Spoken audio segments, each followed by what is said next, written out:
Welcome to Money Convos, where we discuss personal finance and investment tips. We are committed to helping people create wealth and achieve financial freedom. Follow us on Twitter, Instagram, Clubhouse, and Facebook, and subscribe to our YouTube and podcast. Alright then, let's head into today's conversation.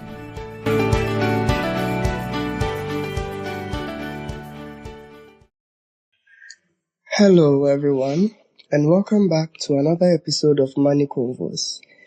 Today we are talking about something that alters the financial lives of people all over the world, something that can alter your financial life as well, and it's debt. As you may know, debt comes in many forms. It could be taking out a loan from a bank, it could be borrowing from a friend or family, it could be student loans to fund your education. It could take so many forms, and all of us, if not currently experiencing it, have encountered some form of it in one way or another in our lives. So it's pretty good to say that you should have a conversation about debt, if not with a friend, with someone who understands it more. And it's important that you understand any debt that you have accumulated and see how you can control it. So that is the scope of what we are talking about today. And as always, I'm joined by my amazing co-host, Adam, to digest the topic. Adam, if you can hear me, can you tell us how you are doing? Yeah, hello, that is Dan. I'm doing good. Yourself? I'm great. Hope you had a nice day. Yes. Unfortunately, I've entered into doomsday, so it's the day doesn't seem to end nicely.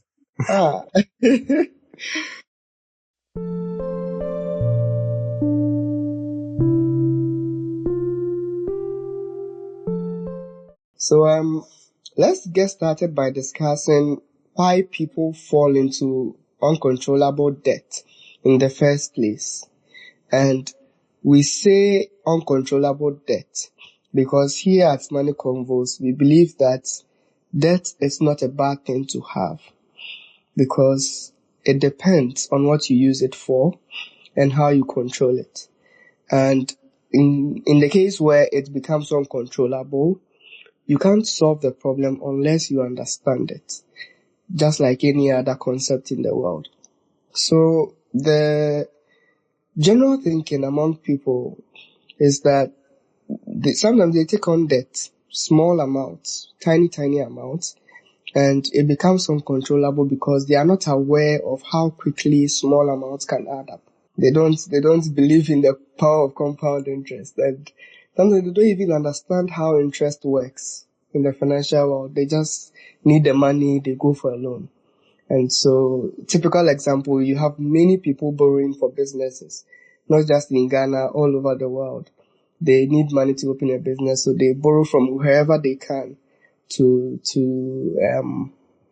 set up their business. And you have most of these financial institutions targeting some of these people, very positive-minded, enthusiastic people who want to open businesses, to give them such loans in the end to recoup the money with very high interest rates. And although it's not bad to borrow for your business, and it's very brilliant when everything works out, you should be careful with the debt you accumulate as a person, not just for yourself, for any venture you are taking the money for, and you should learn how you can manage the repayments too. And another common concept is also seeing people taking loan for emergencies.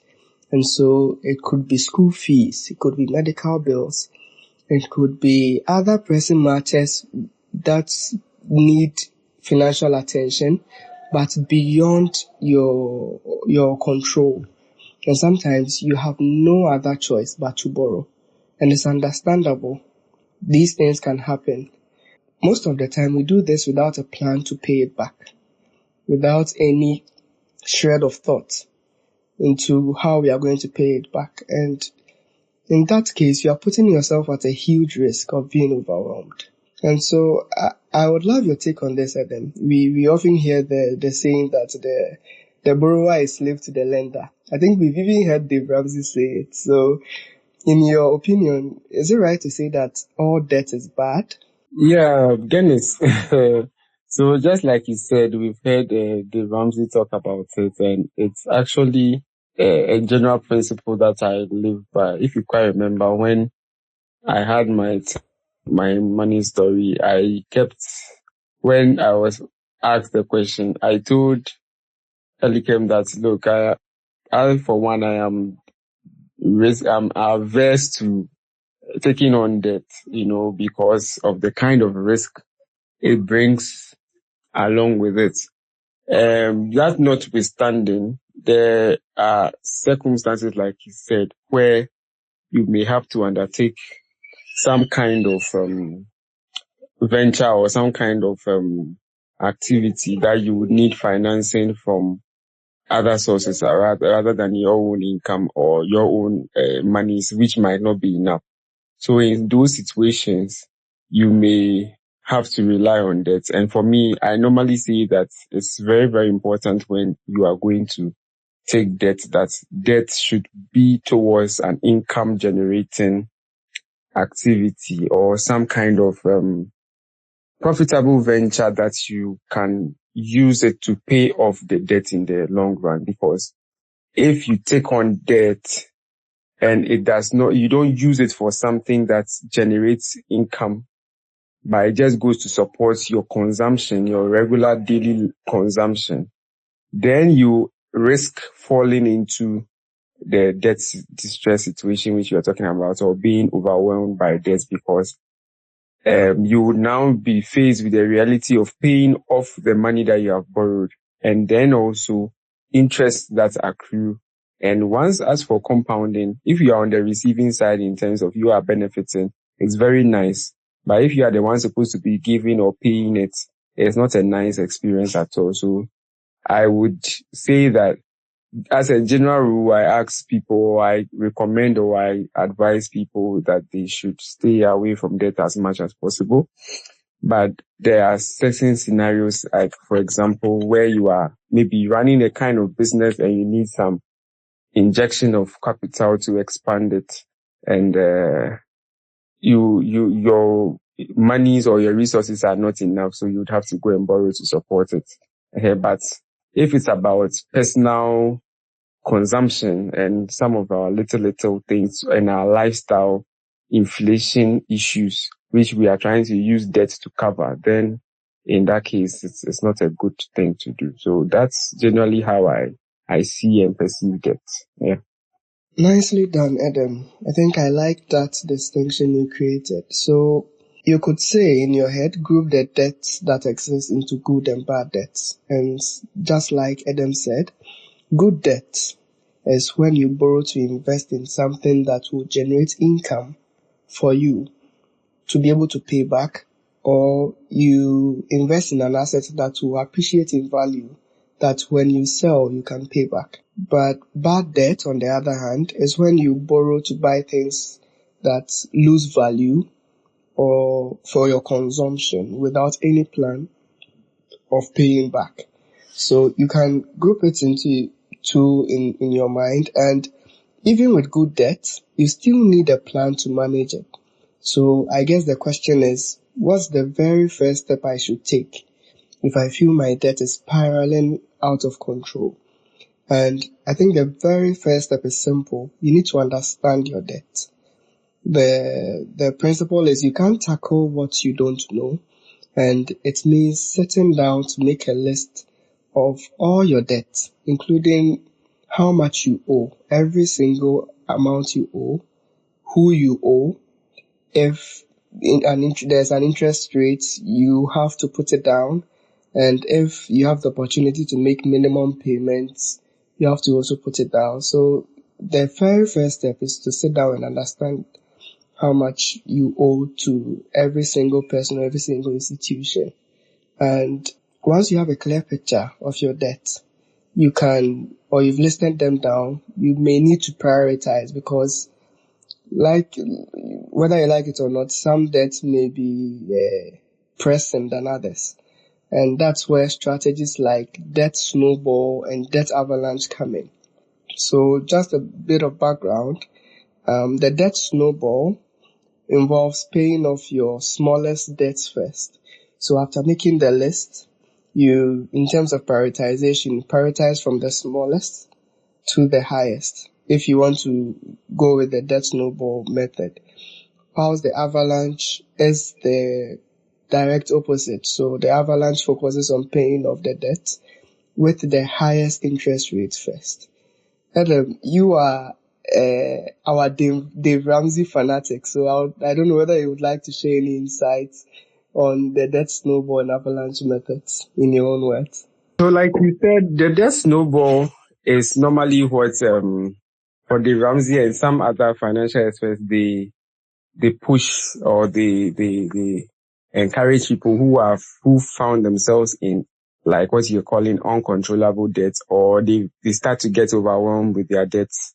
They recommend that approach. As you were saying, that one starts with paying off your smallest debt first. So once you've taken stock, like you said, a very important thing is to take stock and know what exactly you are dealing with. Because sometimes before we realize we are owing here, you're owing there, you're owing there, you're owing there, or different scenarios. So if you want to clear and make sure that you are dealing with your debt in a proper way, in a sustainable way, then you will have to take stock. And then if you are going to prioritize your debt payment, then the debt snowball says prioritize the smallest first. And the reasoning behind that is that once you tackle the smallest one, you are able to put in all what you have towards it and you clear it. And that in itself has a psychological boost to you. And it is more like the way if you are moving in life, you have a plan, you have a target. Once you have a small target, you are able to achieve it. It gives you a booster to be able to achieve the next big target. And then you keep doing that. And next thing before you realize, you have built a consistent habit of paying down your debt or clearing your debt. So then by the time you are tackling the biggest debt, you have built in that consistency, which is normally what is lacking and what leads to people being overwhelmed and having all these kinds of payments they have to make and have no idea what to do. So that's how the debt snowball method does. So it's like, when you look at a snowballing, it's like taking it small, and it keeps building up until it becomes a big thing. So that's the whole idea of the debt snowball. But like you said, the debt avalanche one is the other one that prioritizes paying off the one that has the highest interest. And that pays attention to interest rather than the amounts you are owing.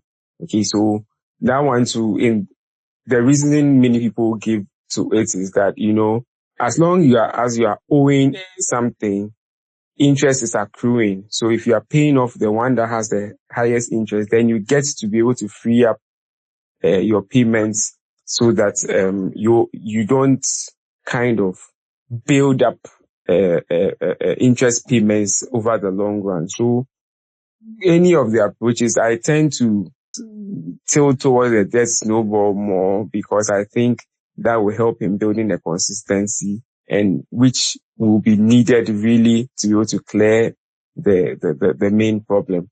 But however approach you choose, whether the debt avalanche or the debt snowball, it's important that you build a consistency in it as you approach it. And that in itself will help you to go to meet the target that you have set for yourself, which is paying off your debt or being debt free. Yeah. Great. So that snowball, it builds consistency and a sense of achievement. And the avalanche, in a way, also propels you to earlier repayment of your debt. They all work, just like Eden said. And it's all about finding what works for you and sticking to it. And I think another crucial point is about exploring the potential of negotiating with your lenders if that option exists. And I find that, especially here in Ghana, Many people don't realize you can sometimes negotiate the terms of your debts, or in this case, the loan. And this is not a strategy many people consider, but it can make a huge difference to your future cash flows, what you use them to do, and you could free up some cash going into the future. So what should you do if you have no idea whether you have the potential of negotiating with your lenders? I think a few spaces back we talked about looking at the fine print, but if looking at the fine print it has passed that stage, please talk to your bank or lender. They have all this information readily available, and try to explore the option of renegotiating the interest rate on your debt if it exists, or even extending the repayment period to ease the pressure on you for some time. There's no harm in asking. Adam, I don't know whether you have any thoughts on renegotiating terms with lenders. Yeah, I think our government has shown us how that is done. When we talk about the debt exchange and all of that, all that was renegotiation. So, for individuals too, we should know that almost anything is subject to negotiation. In fact, in life, sometimes if you don't want to ask, nobody would mind you, or nobody will open up that opportunity to you. So you can ask, like you said, you can renegotiate, you can come up with something. It's the best, or the worst that can happen is they will say no. So, but at least you tried, you asked. If you ask for, maybe can I have an extended tenure, or is it possible to bring down the interest? Those are things that you can be talking about, trying to see if you can renegotiate the interest rate a bit lower, and maybe increasing the tenure. And sometimes maybe, I don't know, maybe it's possible you can look at your repayment schedule. Maybe you are due to pay every month, but looking at your scenario, rather, you might maybe want to look at a different kind of payment schedule, maybe quarterly, I don't know. Something that will work for you as you have done your calculation. You can ask. And sometimes the back and forth, you would both be able to arrive at a common ground, and that should work for both parties. So explore negotiating, because that will help you to free up and give you some room to do other things in your life, because you don't want to the point where you are so choked with your payments and you have very little to even survive in life. And most financial institutions don't even want to give you a loan if it will go beyond a certain percentage of your income in terms of the repayment. So that is already an admission that they know that if you take too much, you will not be able to pay back. So if you get to a point where you are in such a difficult situation, you should be able to go and negotiate, and definitely come up with a term, or a kind of or terms or agreements that make sense to both parties, and then you can move on from there to make stick to that plan that you have renegotiated, so that next time when you need certain things again from them, you can actually walk to them and bring your terms, and they would agree, because they know you are somebody who is a man or a woman of your words. Yeah. Wonderful. So sometimes we think the banks, they don't need the money back, but in principle, they actually need the money back. If you're in the financial space, you would hear about NPLs, non-performing loans, and how sometimes it hurts the numbers of the banks. Every bank wants to have a low NPL. They want their money back. They want all their loans to work and the money returned back to them. So try to speak to your bank or your lender. And sometimes they agree for you easily, especially when you show that you are serious about paying it back. They are willing to work out something for you. So do not hesitate to contact them if you're having challenges with your debt before it spirals into something you cannot control at all. And I discovered something interesting when I was doing my research, and I had never heard this before, but apparently you could consolidate your debts. And basically the understanding I got was taking out one loan to pay off all your smaller debts, and that way you only have one monthly payment to worry about. And I guess it can be helpful. And Adam, I don't know the thoughts you would have, but if the loan you take, that's the consolidation loan, has a lower interest rate than your existing debt, and you're able to take that loan out to pay off the smaller loans, of it could help. But I don't know. What are your thoughts on that? Whether you've even heard it before and if you've seen it done. I've heard of it, and obviously it was on our show that we heard it. The Ramsey show that I heard. Exactly. That's where I heard about it, about debt consolidation. But I don't know how. I think there are even companies abroad that do that, where it seems like they kind of are interested in these kinds of things, and then they take on people's loans for them. Like, I think that's the whole idea. They will take it, and then more like the idea is to pay them all off, and then you are now supposed to deal with them in that sense. But I think I've heard some negative reviews about them with regards to the fact that some of them do not end up servicing the loan that they have picked up. And what they do is that they wait for you to go into default, and then they will now go and negotiate with the financial institution, which will now be in a place where they would want to take the barest move just to make sure that they get the bad loan off their books. Then in that case, they will make some kind of big killing. I mean, because let's say you are owing, let's say 100,000 or something like that, and the bank is ready to reduce it to, let's say, I don't know, possibly, some 50,000 or something, because they just need to get it off their books or whatever. And these people would wait until you default.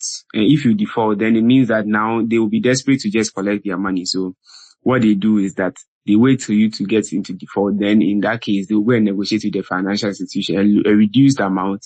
Go pay that reduced amount while you keep paying up to the big amount, where you could have also gone to the financial institution directly to do that negotiation. They will take over that negotiation. But in that case, you have defaulted in their books.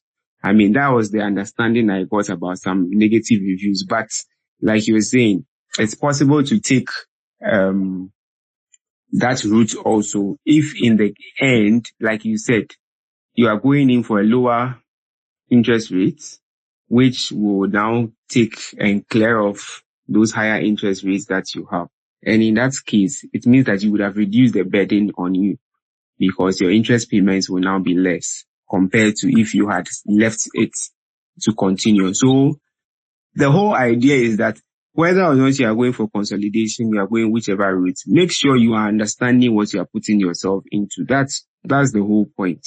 Just understand that if you want to go for this debt consolidation or whatever it is, be very careful that you understand the fine prints of what you are going into, so that it doesn't in itself, in trying to solve a problem, create a bigger problem for you. I think that's what I would say as an addition to that. Yeah, I think I agree with what you said about the caution. It's once you are given the second chance, it's like giving me a second chance to borrow again, but it's not a free pass for you to start, that habit all over again of allowing your debt to spiral into something you can't control.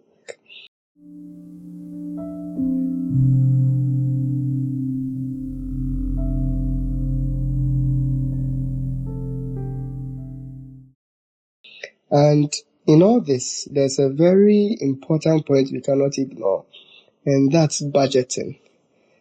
Sometimes, just like Adam said, cutting down on some unnecessary expenses somewhere can help free up some very needed cash to pay off your debt. And it can be tough, especially when you have family obligations, you've promised people money and all of that. But every single bit that you are able to put aside to pay off your debt count. So the question becomes, how do I start? And we've been through this process time and over again on this podcast, on numerous of our episodes. Budgeting is very simple, but essential. It's just like drawing a map for your money. Where is my money going? And if you don't budget, it's very easy to lose track of where your money is going. And before you know it, you are in more debt, We've heard instances where people earn so much money, but have accumulated so much debt because they simply couldn't track where their income was going. So just like we always say, the general rule of thumb is to use the 50-30-20 rule if you are just starting up. What does this mean? So 50% of your income goes to your needs. You could say rent, food, utilities, what have you, something very pressing. Then you could budget 30% to your wants. So as a human being, you would have wants every month, once in a while. Could be something to entertain yourself, it could be dining out, and then 20% to debt repayment and savings. But of course, you might prefer different percentages, or we even advise you to adjust these percentages to suit you, because one, we all don't owe the same debt. So the 20% I may be using to pay off my debt may not cover anything on your debt because you have so much debt. So try to adjust these percentages to suit you. If you have so much debt and you think you can forgo entertainment, dining out your wants, you can do 50% of your income to your needs, maybe 40% to your debt repayment, and to help you, pay off your debt.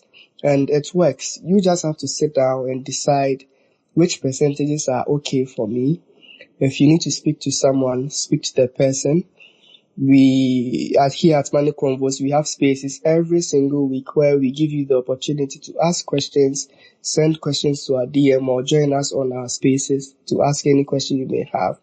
So try to speak to someone to budget, because if you don't budget, you basically don't have a plan. And as we've been saying recently, your investment plan or your plan is much more important than your investment itself. You need to know where your money is going. And so ask yourself, do I have a budget in place now? And if so, do I adjust it regularly to make room for debt repayment? And it's always about finding a balance, just like I said. So try to adjust the percentages to suit you. Although the obligations may be a lot, and we know we are all humans and we all have needs, we all have wants, we all have things to pay for. But it's very important to take care of yourself financially before you are able to help people. Because if you are not healthy, even in life, if you are not healthy, it's very difficult to help another person. So try to take care of yourself first financially. Adam, I don't know whether you have any thoughts on budgeting with regards to our debt. Yes, budgeting is very, very, very important and at the core of all we talk about when we come to money convos here. And generally, in trying to get your act together in your personal finance, budgeting is very, very important. And for most people, they even fall into debt problems and debt distress and all its related issues due to the fact that they are either not budgeting or not budgeting right. So that is at the heart of trying to come out of the problem. You would have to budget, because that would then show you probably areas you are overspending. And normally overspending is, yes, obviously that can be traced to accumulation of debt. If you just even watch the Ghana's problems with its debt distress and everything, it's the same thing. Budget overruns consistently for years. And then one day it balloons and then we realize we can't pay our debt. Same way the individuals do the same thing. If you consistently spend beyond what you earn, the money has to come from somewhere. So if you are not stealing it, then you are borrowing it, or somebody is being Father Christmas in your life, and I don't know who can be the Father Christmas consistently over years. So definitely it's coming from one of three places. So most of the time it will be due to racking up debts. That is how you're able to plug in the loophole between your income and your expenditure. So budgeting will reveal that indeed you are not earning as much, or you are spending this much in these areas. Okay. And that should then lead you to take certain steps, such as, for example, it sometimes can be evident that, look, you are not earning enough money. So the root of the problem is that you are not there. Your income is inadequate because probably you've cut down so many things and you realize that, look, to even live a decent life at a certain level, I mean, nothing flashy or nothing extraordinary, just to survive, to go and come every day, you need to earn X amount of money to be able to pay your rent, to be able to pay your utilities and pay everything. So that whole process will review and see that, look, how much you are earning is not enough. So you have to do something about the income. And that is what you now decide. Am I going to get a new job? Am I going to get an additional job or a side hustle or something? You would have to do something to be able to increase the income, to be able to sort out that problem of income and an expenditure mismatch. Other times, it could be that it's a spending problem. So your spending is just out of gear. So you would then have to do something to bring it under control so that your income and your expenditure will be in sync. So the budgeting process really helps if you are trying to go out of debt, because it will help to solve the root cause of the debt problem, and as well help to be able to allocate enough resources for you to be able to pay off your debt consistently and in a timely manner. Very brilliant points there, then. And still on the topic of budgeting, I think one question that may be on the minds of people is, can I, in case I owe someone, in case I have a debt hanging on my head, can I still save? And it's a dilemma, because for me, I think people can still pay off their debts and save, but someone may prefer to pay off all their debts before they start their savings. And for me, I would go for paying off some of the debts and saving, especially if you don't have an emergency fund. I think paying off your debt and starting your emergency fund is really key, because one don't know what will happen in the future, and you just need a buffer. You always need a buffer, and that's why it's important to always have an emergency fund. But Adam, I don't know whether you have any thoughts. Would you go for paying off all your debts before you start your saving, or doing it hand in hand? Okay, so I used to think that going hand in hand was the way until I understood the baby steps that were that I have binged on for a long time. Now, the idea about getting out of debt very quickly is that debt is a very, very, it increases your risk significantly. Okay, so normally, as you know, with the baby steps, the first one is to get $1,000 emergency fund. Okay, I mean, because it's based in the US, I mean, that is why it is $1,000, but we have been trying to figure out how can we do something similar for us as Ghanaians, which will make sense. Okay, but that first step is to have a certain minimum emergency fund, not your traditional 3 to 6 months worth of living expenses. And I listened and I understood why that solution was proffered, is that it's not meant to be fully adequate and fully cushioning, because when you are in a state of debt, you are not in a normal state. Things are not regular. And your utmost priority is to try and get out of it, because the longer you are in debt, the more likely you can spiral downward and downward. So the best thing is to quickly give it priority and get out. That is not to say that you should not have any form of savings at all, but you should have some minimum savings, but your priorities should be towards your debt so that you can quickly come out and now focus all your attention on building wealth and securing your future. Because the longer you stay in debt, the more it keeps stealing from you, in quotes, because you keep paying interest and keep paying interest and keep paying interest. Okay, so that's why it's recommended that you have some basic kind of emergency fund, which is just to be able to deal with these our little regular emergencies that could come up. But then, as long as you are within that period, your utmost priority should be towards your debt. So you suspend any other thing and hit it with all the might that you can. Because the thing is that sometimes before you open your eyes and you realize that debt that looks small today could balloon and get out of hand.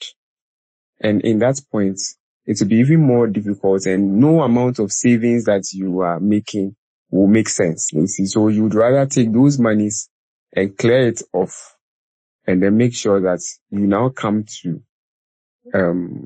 let's say, ground zero, and then you start building from there one step at a time.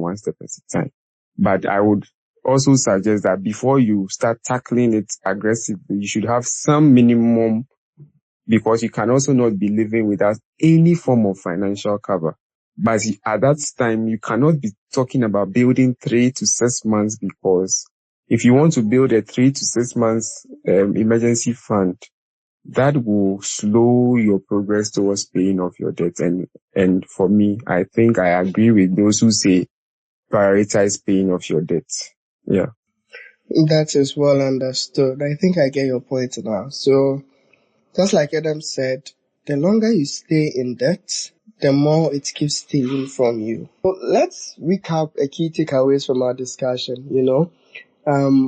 Not all debt is bad, and once you can manage yours well, it can really propel you to your financial goals. And it's really good that you understand your debt. You can't tackle what you don't know, and this means making a list of all your debt, outstanding debt, including things like how much you owe, who you owe, the interest rate that there is, if there's one, and the minimum payment if there's one. You could also experiment the debt snowball or the debt avalanche method we mentioned to pay off your debt once you have identified and listed out everything and everyone you know. Just to recap, the snowball method involves paying off your smallest debts first, and this gives you some sense of achievement, some momentum to keep building on. And then the avalanche method also helps you focus on paying off the debt with the highest interest rate first. Either of them works, and it's important that you look at what will work for you and try them out. And also, if the opportunity exists, make the effort to renegotiate the terms of that debt that you owe someone or that loan. And this could mean a lot for you, because it could free up so much cash for you that you didn't know existed. So try to make the effort to go to your bank or sometimes your lender, who is a microcredit institution. People even borrow from social groups. Try to go to them, see how you can renegotiate the terms of your loan if it's possible, and loosen the pressure on yourself a bit. Also, don't forget to budget. Cutting down on unnecessary expenses to free up so much money for you would be instrumental to you paying down your debt. So please don't forget to budget, because it's sort of a non-negotiable when it comes to controlling your debt. And paying off a mountain of debt, it's something that will not happen overnight, because it's a mountain basically, but with small steps, baby steps, just like Adam mentioned, with some discipline, with a solid plan, with a solid budget, and a little bit of patience, you'll get there. And so I think we've covered a lot of tips in our episode today. I don't know whether you have any final words for our audience, Adam. Oh yes, sorry for the break, but I think you have summarized almost all our points that we said. We can't stress enough about how important it is to budget and make sure that you are on track to pay off your debt. And while at it, let's get innovative. If there's any extra way you can make an income and bring it and hit and at. It also brings to mind the importance that repayment of debt is to us when we find ourselves in those situations, that we should not to be living certain kinds of lifestyle while you are deeply in debt, because that will only further aggravate the matter and make it worse. So while you are in a situation where you are in some form of debt, you should be seen to prioritize and actually be prioritizing it in everything that you are doing, so that your spending and your everything should be tailored towards trying to beat it down and get out of the way as soon as possible. The same way, if you are running a business, you're going to take money for your shop or some form of business that you are doing. You can't say that you're going to take all those monies and then you are throwing parties. I mean, as a business, you are using it to do parties and all kinds of things here and there, instead of channeling it and focusing it towards building the business and making more money and paying it off. You see, so all these things are there. We should be guided, because psychologically, when you owe someone, okay, or when you take money that is not yours, when you are spending it, it's a bit different.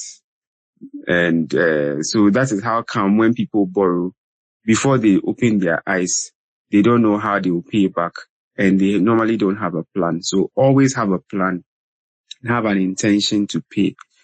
And especially, even though we seem to be talking about institutionalized borrowing and everything, when you borrow from your friends and your family to pay back, it's very, very important. At least you should cherish the relationship much more than the money that you have taken, because we know, and we have too many examples. I believe almost all of us on this space, and possibly those who will be listening later, know somebody or has somebody in their life who has borrowed from them and has decided not to pay back. And we know it's not a nice thing. So, or if you are the one who has borrowed and decided not to pay back, please do pay back. And let's keep our relationships flowing, and also keep the monies moving around, so that the day we truly need it, or someone else also needs it to expand their business or do something in their life, they can be able to have access to that money and use it to benefit them also. So thank you. Thank you so much for those wonderful tips, Adam. And thank you very much for joining us once again, Mr. Beckley. We hope you found this conversation helpful, and we hope our audience will find this conversation helpful if you listen later. And if you would like to listen to all our previous conversations on debt and how to control it, please visit any of our podcast channels or YouTube channels. You can listen on Spotify or wherever you listen to your podcast. And don't forget to subscribe and share with family and friends, so that we can all learn about our debts and how to control it. And speaking of friends, we have an investment friend for you, and they would also like to be your friend on your journey, So the next time you're on Instagram, please search for investment_friend and follow the page. There are practical tips posted on the page every single week to help you take charge of your money and finances, including tips on how to control your debt to your advantage specifically. So don't hesitate to visit Investment Friend once you're on Instagram. Thank you so much for taking the time to listen to us this week. And don't forget to tune in for another insightful discussion on Money Convos next week. Until then, we'll see you. Bye-bye.